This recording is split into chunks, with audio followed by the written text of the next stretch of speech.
지난 명절 연휴 기간 동안에 계속 국민들을 만나면서 조국 임명의 부당성을 알리고 또 민심을 들었습니다. 제가 확인한 현장의 민심은 한마디로 분노 그 자체였습니다. 연휴 기간에도 계속 쏟아져 나오는 조국과 이 정권 사람들의 비리를 보면서 범국민적 분노가 그야말로 하늘을 찌르고 있었습니다. 범법자를 뻔뻔하게 법무부 장관에 임명한 것에 대해서 국민들께서는 이게 나라냐라고 한탄하셨습니다. 대통령은 지금 당장이라도 국민의 뜻대로 조국을 파면해야 합니다. 지금 이 시점에서 가장 중요한 문제는 검찰이 공정하고 철저하게 수사를 하는 것입니다. 조국 문제는 개인과 일가의 범비리를 넘어서 이 정권 인사들이 대거 가담한 권력형 게이트로 드러나고 있습니다. 권력형 게이트입니다. 의혹 수준을 넘어서는 증언과 증거들이 속속 나오고 있습니다. 검찰은 조국 부부와 이 정권의 권력형 부패 카르텔에 대해 공정하고 신속하고 철저하게 수사를 진행해야 합니다. 문재인 대통령에게 분명히 경고합니다. 검찰의 공정한 수사를 방해하는 일체의 행위를 즉각 중단하시기 바랍니다. 조국의 부당한 검찰 인사 개입 겁박과 공모 준칙 강화를 빙자한 검찰 수사 보도 금지 추진은 명백한 수사 외압이며 수사 방해입니다. 지금 국민들은 검찰이 철저한 수사를 펼쳐서 모든 진상을 규명할 것을, 낱낱이 규명할 것을 강력하게 요구하고 있습니다.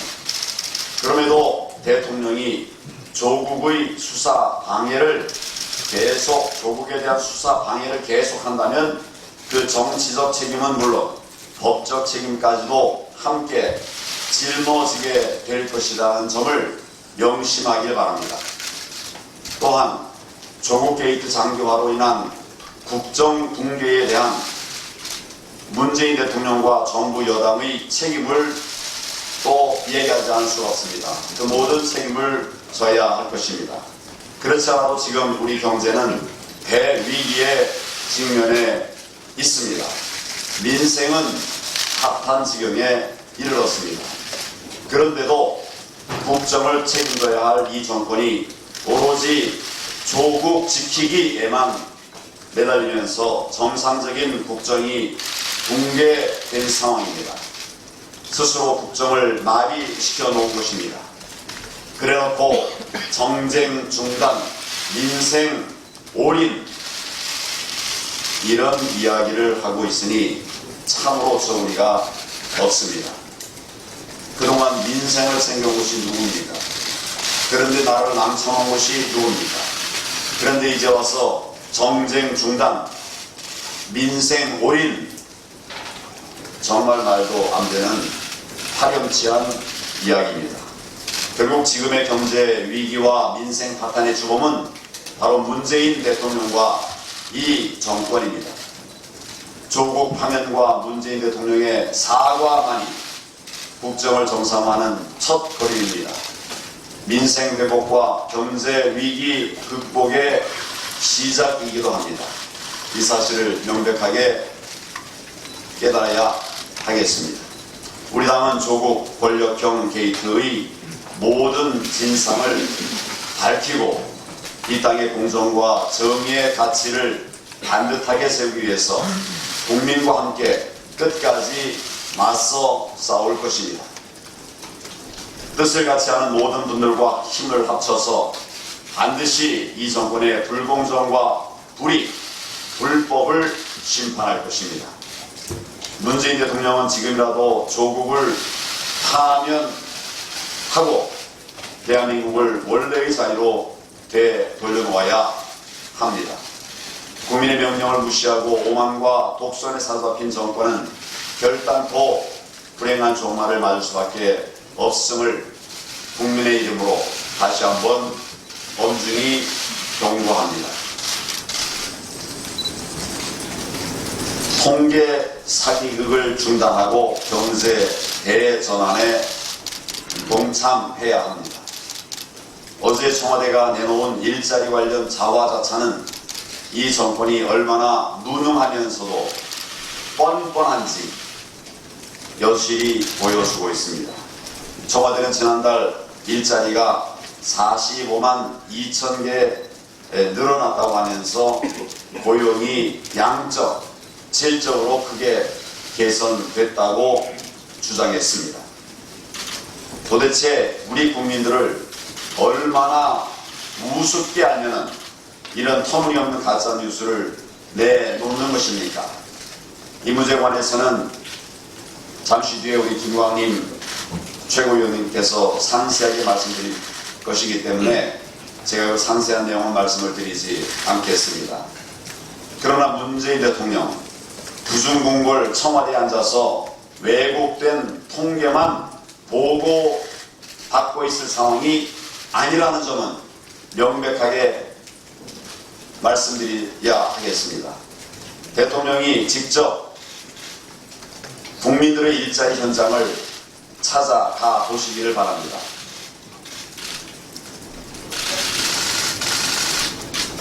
보여주기식 가짜 행보가 아니라 정말 어려움을 겪고 있는 민생 현장 직접 한번 찾아가 보실 것을 당부드립니다. 현장의 국민들 목소리를 직접 듣는다면 이런 낯뜨거운 가짜뉴스를 참아내놓지 못할 것입니다. 우리 당은 이번 주 고용정책 혁신을 포함한 경제 대전환 정책을 발표할 예정입니다. 이 정권은 경제 난국을 스스로 해결할 능력이 없는 만큼 우리 당의 경제 대전환 정책을 수용해서 힘을 모아 경제 살리기에 나서야 할 것입니다. 문재인 대통령이 직접 경제 정책 실패를 사과하고 경제 대전환을 받아들일 것을 강력하게 촉구합니다. 한마디 더 드리겠습니다.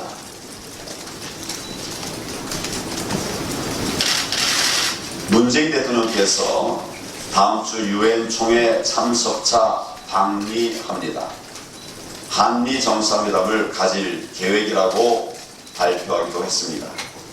남북관계, 한미관계, 한일관계, 미북관계 등 우리 외교 전반이 위태로운 상황에서 이번 방미 외교가 매우 중요하다고 생각합니다.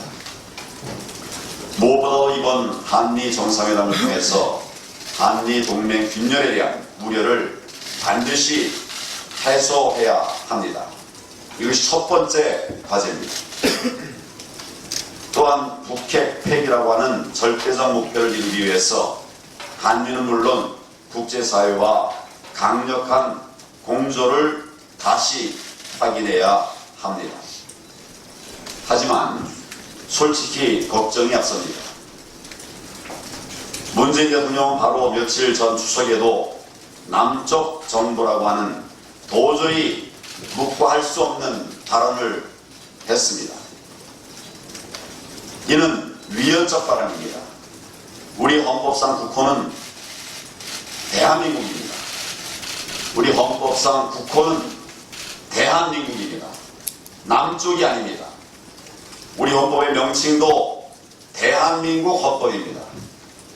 대부분이 그 법의 명칭을 헌법으로 알고 계시지만은 법 자체의 명칭이 대한민국 헌법입니다. 우리 헌법에는 대한민국이라고 하는 그런 명칭이 20번 나옵니다. 그러나 남쪽 정부라는 말은 나오지 않습니다.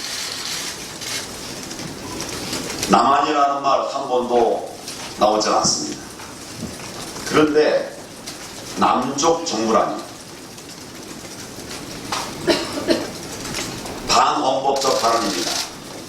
즉시 발언을 공식 취소하고 국민께 사과해야 합니다. 그래야 대한민국의 대통령입니다. 북한 정권 책임이 명백한 이산가족 상봉 문제에 대해서 터무니없는 우리 정부 공동책임론을 제기하기도 했습니다. 대통령께 묻습니다. 우리가 뭘 잘못했길래 이산가족 상봉이 안 됐습니까? 우리가 뭘 잘못했는지 말해주시기 바랍니다. 대한민국 대통령의 발언이 맞는지 정말 귀를 의심할 수밖에 없는 상황입니다. 대한민국 대통령이 대한민국과 국민들을 내팽개치고 북한 김정은 눈치만 살피고 있는 것 아니겠습니까? 이번 한미 정상회담과 유엔 총회에서도 대한민국 대통령이 아니라 남쪽 정부 대통령이 돼서 그런 입장에서 북한 편들기만 골몰하지 않을까 심각하게 염려가 자유주의 진영에 포함되어 있는 대부분의 국가들 역시 강력한 대북 제재 공조의 뜻을 같이 하고 있습니다. 그런데 문재인 대통령이 제재 완화니 평화 경제니 이런 말을 하면서 또다시 북한 입장을 대변하고 나선다면 그 결과는 보나마나 뻔하지 않겠습니까? 한미 정상회담은 동맹 균열을 부추기는 자리가 될 것이고 유엔 총회는 코리아 패싱의 현장이 되고 말 것입니다. 문재인 대통령은 스스로 남쪽 정부 대통령이 아니라 대한민국 5천만 국민의 대통령임을 깨달아야 합니다. 한시라도 머릿속에서 내려놓아서는 안 됩니다. 한미동맹 강화에 대한 확고한 입장과 북핵 폐기라는 절체절명의 목표를 가지고 이번 방미 외교에 나설 것을 촉구합니다. 또다시 북한 대변인 역할을 하면서 대한민국을 국제적 고립의 길로 끌고 간다면 이제 국민들이 용납하지 않을 것임을 명백하게 경고합니다.